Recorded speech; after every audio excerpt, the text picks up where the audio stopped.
In Excel, IFERROR formula is one of the most used formula in most cases. If there is an error, we need to show empty. That means nil or 0 in that cell, right? But if you always have to apply the IFERROR to your formula, it is very boring. Now it is not boring anymore. I will select the cell with the formula to apply the IFERROR. Then I go to macros tab. There I have two options. I can put if error nil or if error 0. I will select what I need, if error nil. Then you can see if error nil got applied to my formula.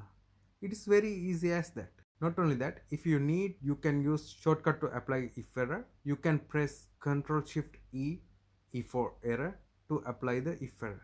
But remember to activate the additional shortcuts by pressing the enable shortcut button in the macros tab here. Okay.